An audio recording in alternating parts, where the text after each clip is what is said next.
Well, welcome back, everyone. We have Lima Attorney Jerry Pitts in today, and we're going to be discussing Black History Month. Jerry. Yeah. All right. So what do you think? Well, tell us what you think. What I think is going to disturb some Okay. people. Well, I think it has lost its luster. Number one, I don't think what we should be thinking and trying to do now, this is 2024. Let's try to have everything integrated, where the history of minorities and the histories of anyone in our lifetime, it should come together, because it actually did work together, even if it was what they call separate but equal. But nowadays, what is happening and what disturbs me is they talk about MLK, Martin Luther King, sure.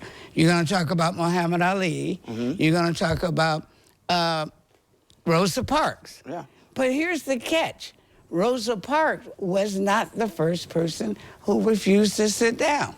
It was actually a 15-year-old girl named Claudette Calvin. And she was only 15 years old, and several years later in the lawsuit, I was going to get around to that somehow, in Broden v. Gale, that is what stopped a lot of the segregation in transportation. Another part that what I find interesting, which very few people talk about, is a guy named Esteban D.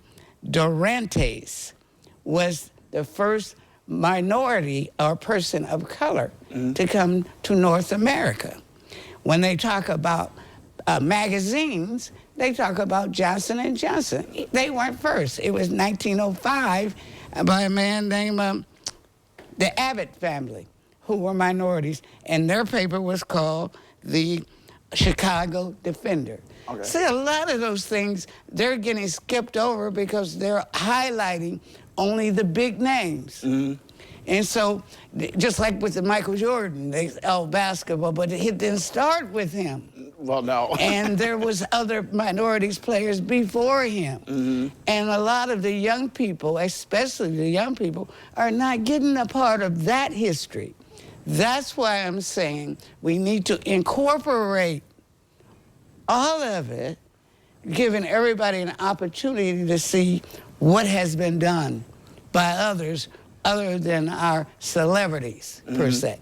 Now, another part about it is when they want to talk about Black history, they think we've been singing slave songs and all that forever, and that we are. Well, the problem is, in Africa, it's still going on.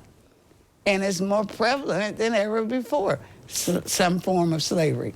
And what a lot of things that young people or people don't think about, what they used to call slavery used to be imprisonment for when you did something wrong. So they put you in the prison and then put you on the chain gang, and that's how that got started. Now, you can't say that what made America get really involved, agriculture, because they was looking for, per se, what they wanted was free labor. So those are things that we need to talk about and have incorporated, other than having kids thinking, oh, well, when we think basketball, they think Michael Jordan.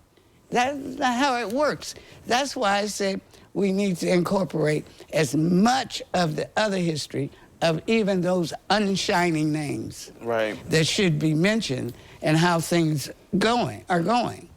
And that's why I say 1 month is not nearly enough to talk about things that we need to talk about. And especially now, with affirmative action is gone, we need to be talking about integration rather than segregation, and trying to incorporate as much as possible, because these times need it. Yeah.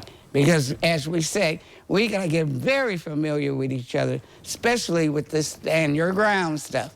I don't want you afraid of me just because I got near you. Right. So we have to be thinking about that. And I think I'd like to go a little step further about that, to talk about how far we need to go to talk about these things. Yep, that'll be another segment, I think, Jerry, because we're running out of time already. But I think that you got some really good, valid points there, you know, and just I think that, you know, what you're saying is, you know, keep the education going. And yeah, I'm excited about it. I like the history, but I just don't think 1 month is enough. That's right. All right. Well, Jerry Pitts, thank you so much for coming Thanks today. for having me. All right. Well, don't go away because medical news is coming up next.